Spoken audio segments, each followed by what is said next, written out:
everyone, welcome to another Tea Time with Tia. I'm Tia. I know that I didn't do a Tea Time with Tia this past week on Wednesday, which I am trying to get in the habit of, just releasing things regularly, but life, of course, gets crazy for everyone, and I am no exception to that. But I wanted to come on and talk about the show that has just premiered on Disney Plus, and that is WandaVision. Now, before I go any further, again, I have my coldest water bottle. I'll put the affiliate link down below. Please make sure you're staying hydrated right now. That is super important, especially since not only with everything going on that, 2020 is bleeding into 2021, but it is flu and cold season anyway, so make sure you stay hydrated. I'm staying hydrated with this awesome mango milk thing that I got from H-Mart. But yeah, so no tea today, but it's tea time with Tia. We'll pretend this is tea. But anyway, so let's talk about WandaVision. We finally have Marvel content. 2020 didn't have anything Marvel. We didn't have any movies. We didn't have any Disney Plus shows. And finally, we have something to remind us why the MCU is awesome. I will try not to dive into too many spoilers just because it just came out and I don't want to necessarily just ruin things for you. But on Friday, January 15th, the first two episodes of WandaVision Season 1 were released on Disney Plus. I was very fortunate to be able to see the first three episodes early. They're all really awesome, and they're all really short though. So definitely it seems like Marvel is following the trend that The Mandalorian did. I mean, the first episode is around 27 minutes long. The next two, if I remember correctly, are around 34 minutes long. So it is short, and especially when you've been waiting so long for these shows, you've been waiting so long for Marvel content, you're wanting a lot, because I believe Endgame was 3 hours long. Most Marvel movies are at least 2 hours long. So you're getting these Marvel characters such as Elizabeth Olsen as Wanda and Paul Bettany as Vision, but then you're getting them in these like really small increments. So it's a little strange, but whatever. Anyway, so anything I'm going to be talking about is really going to just play along with what we've seen in the trailers. If I'm going to go into too much spoiler,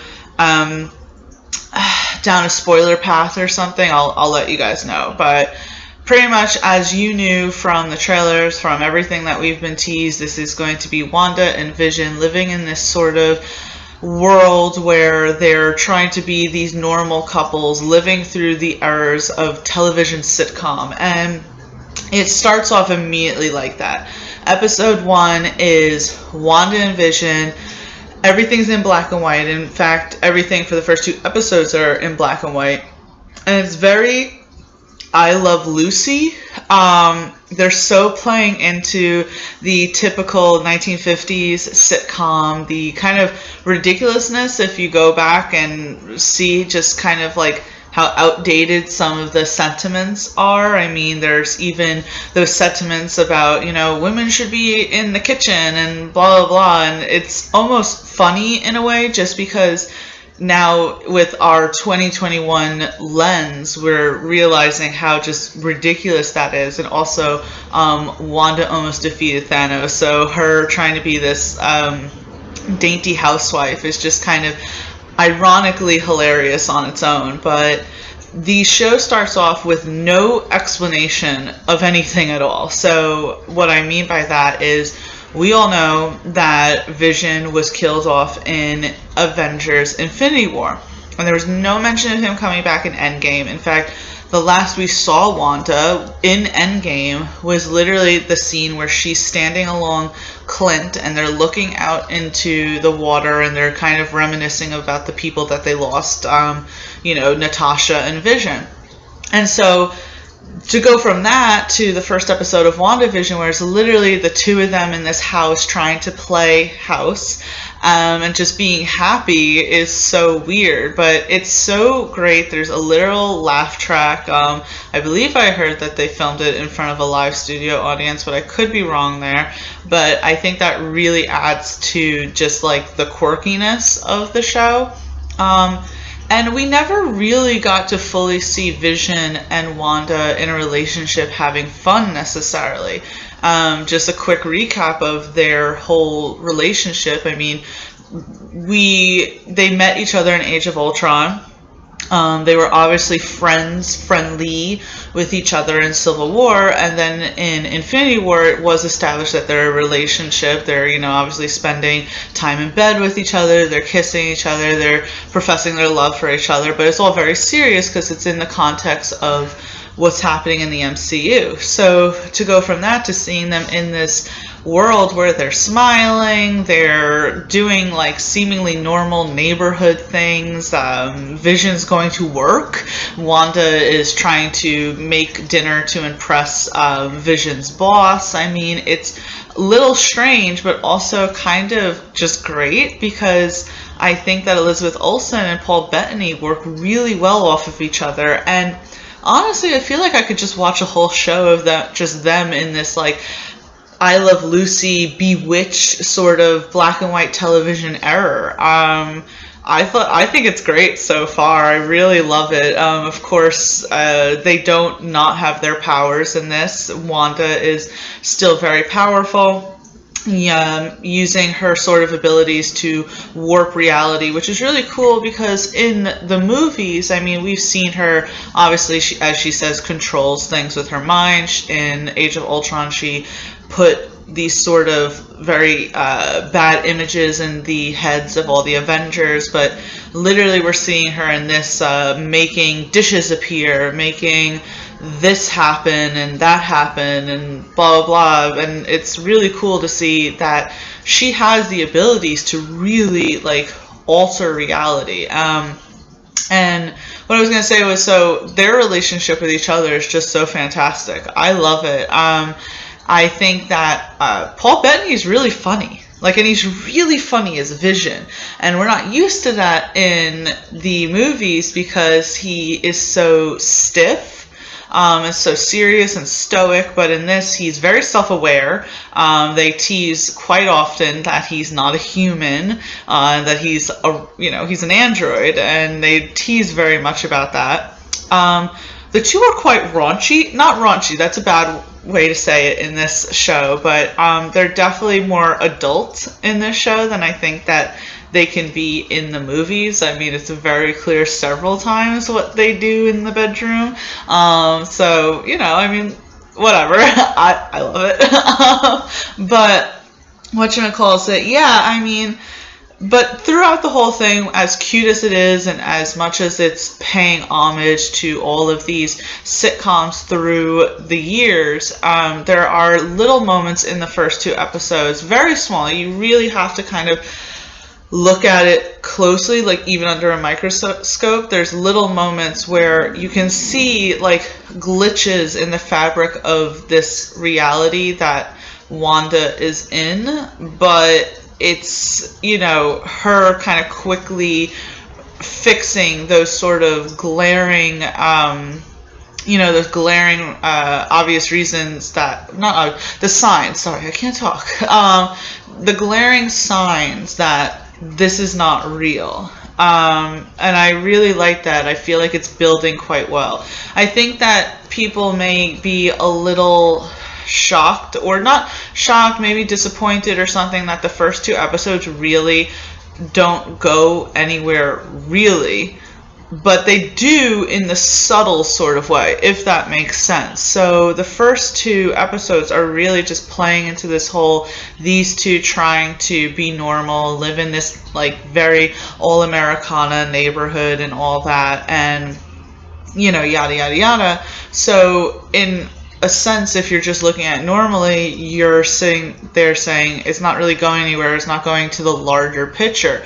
I don't really mind that because, as I said, I think they play really well off each other and I could just watch that. But it is going somewhere. There are little signs throughout the 2 episodes that, again, things are not quite right. We see at some point, someone calling out to Wanda, trying to ask, who's doing this to her. There's at some point that the people behind the advertisement for WandaVision were saying that there's actually commercials in between the episodes and that you should pay attention to them, and you absolutely should. There are so many Marvel Easter eggs, especially Easter eggs that have to do with Wanda's origins. Very much touches back to Age of Ultron. It's actually funny now, looking back and seemingly how important Age of Ultron was to the overarching story of Marvel, considering that people, myself included, aren't the biggest fans of Age of Ultron, but it definitely has touchstones to the second Avengers movie. So that's just really cool. But really the charm of this show is the creativeness. I mean, the fact that they sat there and said, we're going to make this show where it's going to pay homage to all the different eras of television, and it's going to be Wanda and Vision trying to have this seemingly normal life where they're maybe even a little overacting sometimes because of, that's the way. If you watched The Bewitched, if you watched I Love Lucy, as I said, I mean, that's very much how it is. It's just brilliant to me. It's brilliant, and letting Paul and Elizabeth shine is just so great. They're just so good together. I love it. And it makes me almost a little sad because, we know as the audience from what we've seen commercial-wise, this is, and we know, it's not real. This can't be real because Vision is dead. So this really is just Wanda, in my guesstimation, and from what I've gathered from what we've seen and what this storyline is based off of from the comics. I mean, this is Wanda making up this shit. And this is, Wanda's whole thing that it's going to have to break at some point. And I feel bad because this is a girl who's lost everything. She's lost her brother, she's lost the guy that she loves, and she's just trying to, make this world where her and the man that she loves, Android, can be happy. And that's, it's just not reality. But it's who are the other people in the town? Are they real? Are they figments of her imagination, or are these real people that she's affecting with her sort of powers? So I just think it's so interesting, and even though the first 2 episodes were quite short and didn't, have a lot story driven wise to them, I still feel that they're super important, they're fun, and I think that we're really going to be impressed with how this show goes and the story that it follows. That's the thing. We're so used to these Marvel movies where we sit down, we're in one sitting, and so even if the beginning starts off a little slow, eventually it gets to where it's supposed to be going, and we have the payoff in one sitting, and that's it. But when it comes to a week by week show, we're seeing these, we're seeing the first few episodes start off, kind of small, and you're sitting there thinking to yourself, okay, where's this going? And now you have to wait week by week. It's just not something that we as Marvel fans are used to seeing. But I think the payoff's going to be great. And we also know that this show is leading to Doctor Strange 2 in the Multiverse of Madness, so it's just going to be really great. This show makes me really hope that we don't see the last of Vision, because Paul Bettany is a treasure. The fact that they're giving him the legs to stretch his comedic skills are awesome. And Elizabeth Olsen's a really talented actress, as I keep saying in this. They play really well off of each other. So I'm excited. I'm very happy. I hope you have been enjoying WandaVision. As someone who saw the 3rd episode, it's quite good, and it definitely gets into more of what you're like anticipating with the show. So please make sure that you comment down below. Make sure you let me know what you thought of the first 2 episodes of WandaVision. I'm going to link my review down below of the first 3 episodes, and hopefully we can just keep doing this tea time at Tia every week, talk about the latest episode of WandaVision. I'm excited that we're finally getting this Marvel content, because after WandaVision comes the Falcon and Winter Soldier. We're going to get the Loki show. We have so many shows, and hopefully the movies don't get delayed anymore, because I swear if they delay Black Widow one more time, I'm going to be really upset. But, I mean, the movie theaters aren't open right now anyway, so I don't know what they're going to do with that. But that's a discussion for a whole nother time. Let me know what you think of WandaVision, and I will catch you guys later.